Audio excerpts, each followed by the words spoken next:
Good afternoon, everybody. Hope you had a nice cup of tea to get you going for this next session. My name is Edith Bowman, and it's an absolute pleasure to be here. Just to let you know that I am going to start the session, but we do want to open up to audience questions, so please don't embarrass yourselves or me by not asking any questions and do that thing where I go, who's got a question? And nobody wants to be that first person, and then we run out of time and everybody wants to ask a question.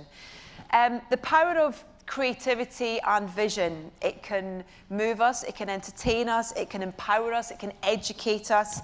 And our guest this afternoon continues to stimulate our senses and our emotions time after time. Let's remind ourselves of just some of his work. How are you? I was just thinking I should remix that last scene, but anyway, I guess it's already out. Oh, I want to watch all those films again. Thank you for being here. I'm really very happy to be here. I'm amongst other creators and makers and people in the work I do. So it's a different kind of chat, isn't it? Storytelling I want to start off with, if that's okay, because storytelling for me is kind of, I don't know, has it always been your number one priority? Is it your number one priority? I mean, I grew up in a very, very tiny country town with about 11 houses. I mean, I change the number depending on who I'm with. I'm trying to win a bet or something. But, and it was a gas station, a farm. We had, you know, at some time we ran the small theater. That's how tiny it was. I mean, and Dad was like obsessed that we should have painters stay with us. And, you know, we did everything from ballroom dancing to commando training, as you would, right? So I guess just recently, it's become clear to me that even as a kid, I was living with the currency of story and ideas. I was just always making up stories and telling them, and fantasy and all of that. So the use of it, the power of a story, whether that is used to sell a perfume, to touch an audience, or to convince in a nefarious way a whole nation to go marching into the nation next door, the power that story has, that I was aware of at a very small age. I was quite a teller of lies. Well, that's fiction, you know, fiction, some of the best stories are fiction or fact, you know, it needs a bit of both really in a way as well. Well, I think everything's fiction in a way, you know, even if you're making documentary, right? If I did a 42-year documentary of Elvis, and I had 1 billion cameras, you still choose where to put the camera. Like a camera there or a camera there makes you a very different person. So it's somebody's telling. And that goes for everything, including documentary. It's somebody's point of view. How would you say your storytelling has developed or changed over the years, or has it, from your first production through to Elvis, you know, which is... do you mean from like Strictly or... Yeah, I mean from I guess your first feature film, in terms of that kind of big, yeah, you know, big production that the audiences can enjoy and immerse themselves in. One of the things that happened to me, I mean, I try and avoid too much self-analysis because you can get in the way of yourself, but I will tell you that in that small country town, we had the theater. So we were getting second-run movies, like, and in fact, yes, there were Elvis, you know, matinees, but we also had like this one black and white television, and a bit like, I used to think that the British copied us with a thing called the BBC, because we had the ABC, but actually I realized it's the other way around, okay?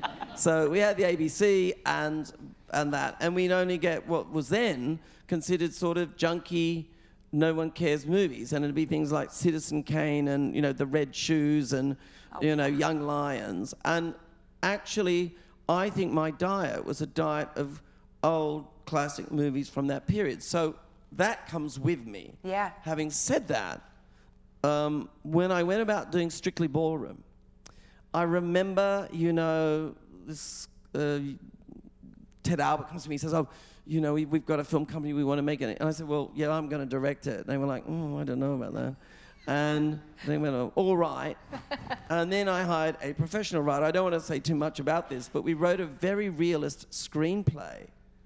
And I just knew it was inherently wrong. He wrote it, and I just went, look, the whole idea of the play is that it's borrowing from a heightened theatrical language.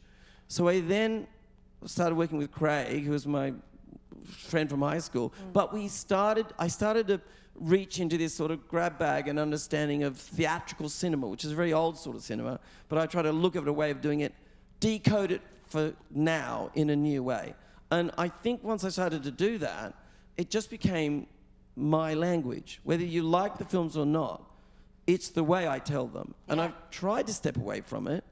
I don't think I could do some of those films that I love, you know, those psychological. I could do it. I could do a psychologically real film, but the way I tell movies is kind of who I am. Well, that's what's so brilliant about you, is you have such a unique voice, and it's such a unique way of storytelling. I love that idea that you're bridging the old and the new in a way, you know, in terms of you have those influences that you hold dear and are so important to you, but you want to tell it for an audience now. Yeah, there are certain things in the films which I don't even know why they're repetitive. Like, there's always like a Barry Fife or a Ziedler or a Colonel Tom Parker. There just is. We have this running gag in my group, which is you could pretty much cast all the movies out of the same group, you know? There's always a kind of kindly grandmother, right? Gladys, you know? Which would be like the Fran's mum. I mean, you know, the cast. And there's always a writer, an Orphean-like writer, right? And it's sort of corrupting, you know, we're creatures of the underworld, we can't afford to laugh, Sachin, you know. And people are always like, so are you the writer, you know? Or are you Ziedler, you know? Someone said, a journalist said to me the other day, said like, so you a snowman, you know? And I said, well, I think I'm kind of, definitely I can be a Ziedler, but I'm also definitely the writer in some regards. But then there's quite a bit of Satine in me too, you know? Tragically caught in the underworld, you know? See me clutching the pearls when I do that? With Elvis, with this fantastic story of this man that you've told, you know, your interpretation of this icon, what was the catalyst for you to step into that world, to go, I want to tell this story? Yeah. Well, it wasn't fandom. I mean, I was a fan for sure as a kid. You know, he was like, Burning Love was a record, I'd say, when we're doing ballroom dancing, please play it, because it's sexy, you know? Will be great. But he was present. But I've always really admired being a sort of, I would say Shakespearean scholar, but just such a devoted fan of Shakespeare, the way he would take a historical figure and explore a larger idea. Now, I think probably a really good example of that in contemporary cinema is Amadeus, because it's very well researched, and Schaffer does a great job in the play, and it's in the Milos Forman movie, it's a great job. But I mean, really, Salieri, I mean, it's about jealousy, that film, you know? Why, God, did you put that incredible genius in that little pig of a man? I did everything right. You know, I went over and I looked at the notes on the page, and then you hear sort of, you know, concert, I think it's Concerto for Winds or something like that. And he looks and he goes, from this moment on, God, you and I are enemies. And of course, it has a preposterous conceit. The preposterous conceit is that Salieri gets Mozart to write, you know, the Requiem to kill him. That's ridiculous. But it helps us get inside the bigger idea, and that is jealousy. So with Elvis, I wanted to explore kind of America in the 50s, 60s, and 70s, but also this big idea of the kind of grand salesman. I mean, we were moving towards that sort of popularism where it's all about someone putting their brand on something, at the same time as the other great American thing, which is the new. You know, Elvis happens to be this incredible human being who's in one of the few white houses in a black community during segregation. He's absorbing black music, country music. We are post-war. We have youth in rebellion. He's the singing version of that, you know, and then, oh my God, that becomes political. So the colonel, they send him off to the army, cut the hair, make him a family entertainer. Then he rebels, fights back, finds himself again. Oh, Elvis, you're free. He goes back to Memphis. He makes the best music of all time. Elvis is going to go around the world. It's going to be a happy ending. Oh no, but then I'm caught in this trap. I can't get out because I love you too much in this golden cage. You're fired. No, he dies tragically. I mean, that is the perfect tragic American opera. But I mean, you couldn't write that stuff. I mean, you couldn't. And I had to find a way of compressing it. But I mean, whatever your version of God is, he's a great storyteller. And we are but shadows. I mean, at our very best, we just do a shadow of the kind of work God does as a storyteller. Because how many times lately have you gone, you could not write that? You know? Don't get me started on politics. Talent, let's talk about talent, because I think the thing that's universal right across all your films is when there are faces in your films that we know already from their incredible career, you always seem to give them the opportunity to do something that we haven't seen them do. Everyone. But then you also introduce us to extraordinary new talent. Austin being a great example, also Alton Mason, who plays Little Richard in the film as well, is phenomenal. And in this film, Tom Hanks, in a role that no one has ever had the balls to give him, in a role that he's probably never had the balls to do, but you got him to do it. I mean, the fact that we hate Tom Hanks in this film is extraordinary. But talk to me a little bit about finding that talent, but also finding that role that you want to give existing talent. There's a lot to unpack there. Sorry, I'll sit back and let you talk. Edith, no, that's great. Listen, only because I want to jump in. Remind me to do your question in a second. Okay. All right? I will. Because I just really want to tell this thing, because it's so good about Tom. Because, look, I can't tell you how gigantuan the character of Colonel Tom Parker actually was. You see, I had the privilege that no writer had, was that I had an office in the barn at Gracelands for 18 months. But all the stuff of Elvis is very well filed.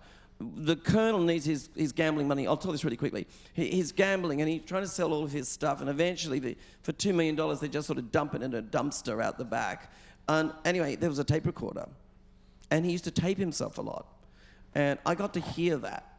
And when you start to talk about Colonel Tom Parker, he was so big a character. I thought, I really need a great actor to step up to the size of this character, and also the wacky-do voice, because it's like 1 minute the Colonel's going, our Saperstein, he's been very good with us, Saperstein. He's always speaks like that. Then he'll go, there are two ladies coming to see me today, like Dracula. I mean, the guy was so slippery, and I thought, I really need a great actor. Now, normally it takes about, it's usually a 2-month dance, getting like a really big high-end actor in. And Hanks is easily not just one of the great actors of our time. I think he's one of the great actors of all time. And there's an easy way to tell that. Get on a plane, right? Go to the entertainment section. Go and run down all the films that are in there. You go past at least a dozen where you forget he's in them. You see, oh, there's a young guy in it. God, Tom's in 12 of these films. So that's the range. Anyway, I go to see Tom. I knew him socially a little bit.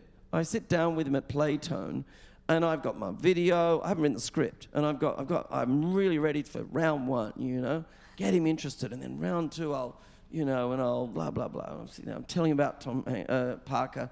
I'm there 15 minutes, and he goes, yeah, well, he goes, well, you know, if you want me, I'm your guy. And I've sort of got my video in my hand, you know. I mean, I'm gesturing like it's a VHS. I don't know, it probably was digital, but you know, I'm old school. But I'm your guy. That was it. That was it. And I think there were 2 things. One, he wanted to run towards doing a role that was repugnant. He wanted to do a character that his fan base would not like to see him do, because he is America's dad. And 2, the level of loathing of Tom Parker, the character, in this movie, loathing, has something to do, I think, with not only Tom's great kind of, representation of him. I mean, I had a guy the other day, a really, really smart, critical thinker, go, you know, I looked at it, the scene where he hugs Austin like that, and I went, yeah, he does love him, though. He loves him. But then I saw it again, you know, and I saw the scene again, and he was hugging him. He goes, no, he's manipulating him in that scene.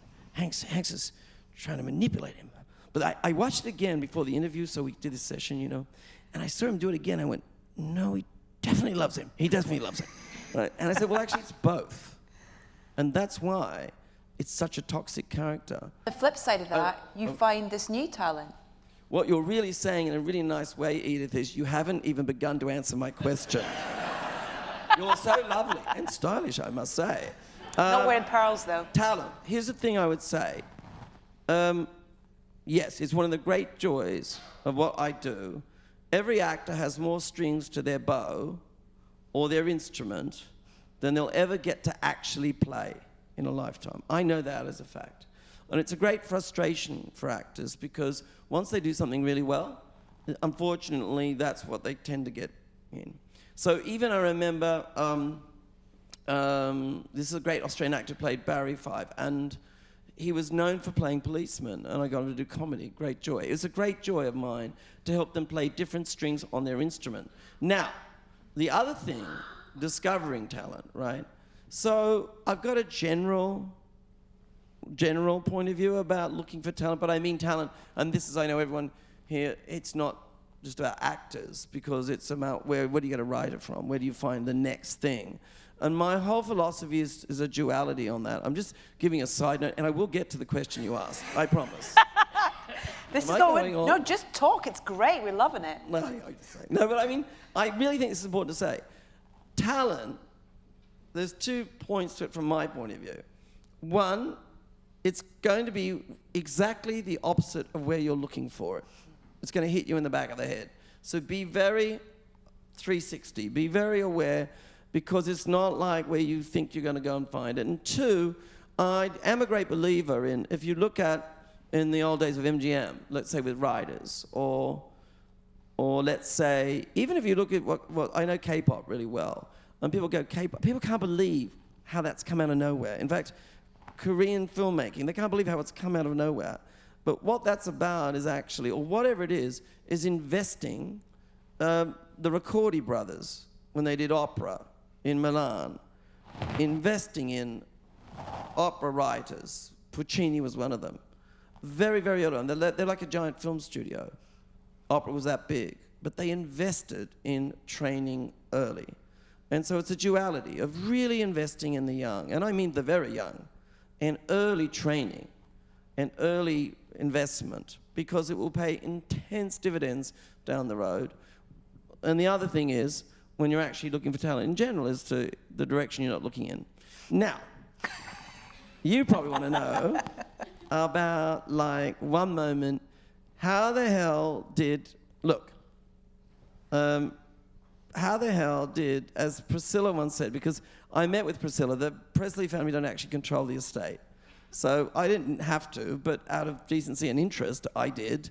And I met with Priscilla, and it was really lovely, but the COVID conspired to keep us apart, so we were estranged.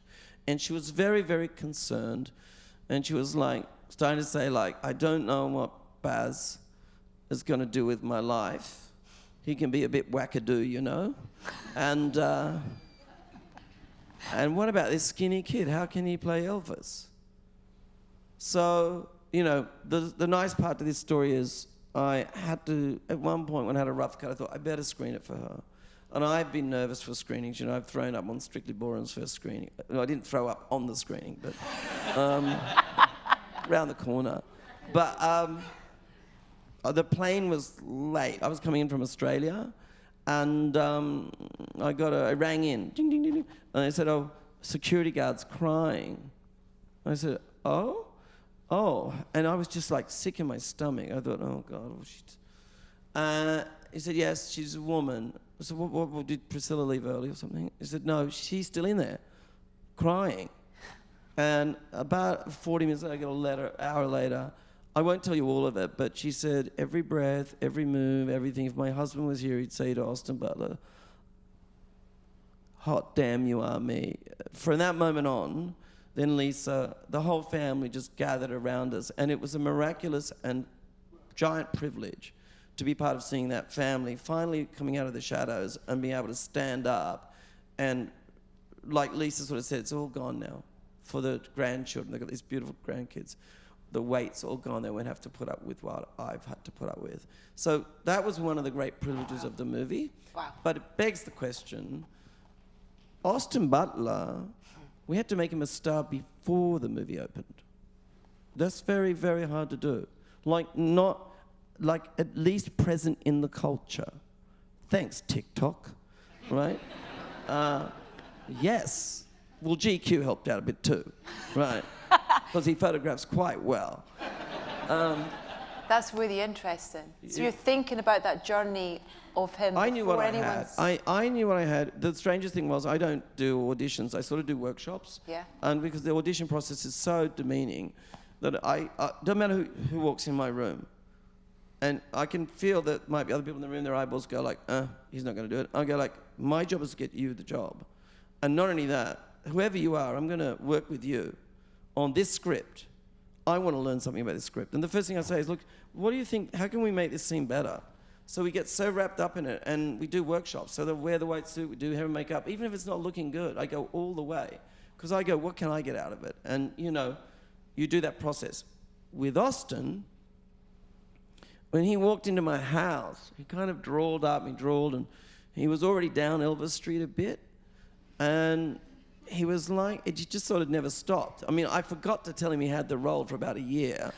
So, because I was sort of preparing him to be flexible. And it actually was really important one day, another story. But it was maybe 2 months in, I went like, wow. I said, gee, what part of the South is Austin from? He said, oh, no, he's from Anaheim, actually. You know, very different accent, you know. And I only ever heard him speak in his actual voice about 6 weeks ago. So that's how devoted he was to that role. He was Elvis 24/7, 7 days a week. And Denzel Washington, I mean, I was already into the idea of Austin doing it. I was there. But Denzel, who I do not know that well, rang me and said, you are about to meet a young actor whose work ethic is unlike any work ethic you will have ever seen. And I thought he was just being nice. But he was right. I have never seen anyone. Just there wasn't a second. When the film was going away, he wouldn't leave Australia, even with the idea that the film was going to shut down.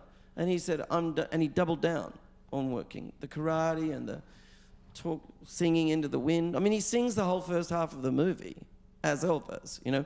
And before that, I said to him when he came in, I said, so do you sing much? He said, not really. I used to sing to my mum, who I later learned died exactly the same age as Elvis's. So that was a sort of spiritual connection. Anyway, did you want to know about how to find talent? Well, I think because we are running out of time, and I feel like I've kind of sort of selfishly had you to myself for too long. You know, this is a setup because, you know, I said, I'd really like to hear from all of you. Is there anyone want to ask a question? We have got some mics and stuff, and we've got a question straight there. We have one, and but then you're can we get the mic? I asked you to do that, didn't I? I'm kidding. And then if you can get that mic to there, thank you. Only one person. This is going to be really short. But I can see there's a gallery now. There's loads of them, yeah. Right. Are they cheaper seats up there, or how's that work? Hello, what's your name? Happy to give way to the chief. I'm Teresa Wise. Hey, how are you? Hi, I'm really well. Just wanted to know, what do you like to watch? Say you've got a date night with your other half. What do you watch? Oh, you know what? My other half, she says we spend so much time in dark rooms, the last thing I want to do is go and sit in another dark room. Right? So we don't do that. I mean, she watches. She's a real television person, and she'll sit in bed and watch those shows and Fixer Upper and things like that because she's so obsessed. You know, she's got her own wallpaper on the visual stuff. Like I bring my gesture in and my terrible scribbles and stuff, and she says, "Oh, darling, your scribbles are so emotional, but they're really just garbage, right?" And references, and I talk a lot about look and things, but she's amazing. She's a genius at technical craft, and her depth of knowledge about hemming. Like we're both obsessed with clothes and how they sit on the character and all that. But yeah, date night, what we watch. No, date night, we eat, we talk. And that's probably the power of our relationship. I always say that when we met, she was meant to come for a meeting, and like 3 hours went by and we were talking about Madonna and Brecht. Madonna was new then, so it dates us, right? We thought they were both relevant. And I think we both say that conversation is still going today. Love that. Thank you for your question. We've got time for one more question, just because it's such a tight turnaround. Do you have a microphone? Has someone else got a microphone? Nicole Tompkins. Say that again. Nice and loud. Hey, Nicole. So my question is, how important was it for you to get Elvis right? Obviously, you spoke about getting it right for the family, and you said a weight was lifted for them, but as a cultural moment, obviously people are watching this, and people were talking about it all summer, about how amazing it was and how it really portrayed, his story. So how important for you was it to get that right? I mean, it's a good question because it's a layered question. It's a layered answer. Because, like I said in the beginning, I wanted to take Elvis's life and use it as a canvas to explore this kind of larger idea. But having said that, the truth is that Elvis was right at the crossroads of the 50s, 60s, and the 70s for the good, the bad, and the ugly. He was no saint, but he was an extraordinary human being, and he was deeply, deeply spiritual. I learned that from recording gospels in Nashville. I learned that from meeting an 80-year-old man who was African-American and whose house joined it. You know the scene where you see him running with the little boys and they go into the gospel tent? And the preacher grabs his hand, and Elvis is doing that.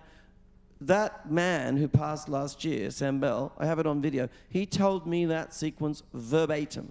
Wow. That group of kids, the preacher grabbing his hand, exactly that. And I said, do you think that's where the movie? He said, oh yeah, absolutely. He said, we was too cool to go down in there. And he'd go down and he'd get right amongst it and get all whipped up.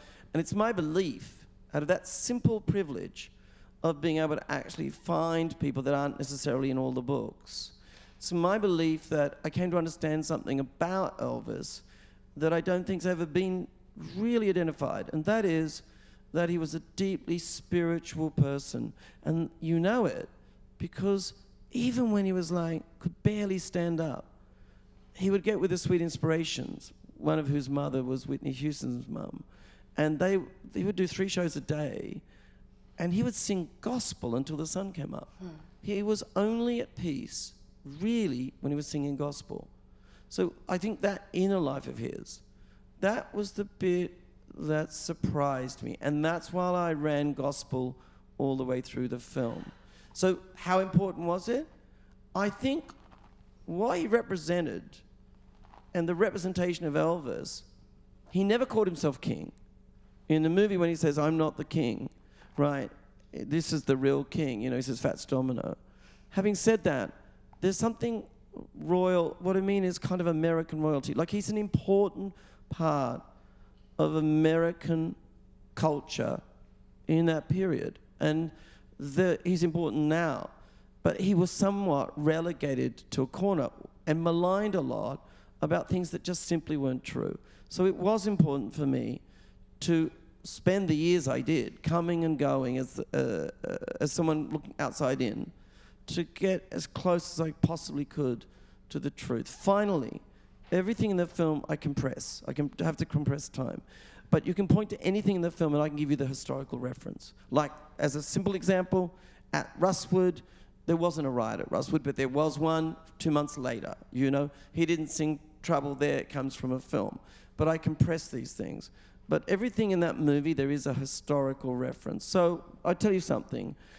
I don't know about how important it was, but doing our homework and doing our research is the most important thing to me. I could research and live the movie all my life without making it, Making it's the hard bit. But thanks for the question. Thank you so much. Listen, we're coming up next. We've got the final film in Black Britain Unspoken. Brilliant voices of future filmmaking, Power of Plantain. But please, huge round of applause for the wonderful Baz Luhrmann. Thank you so much.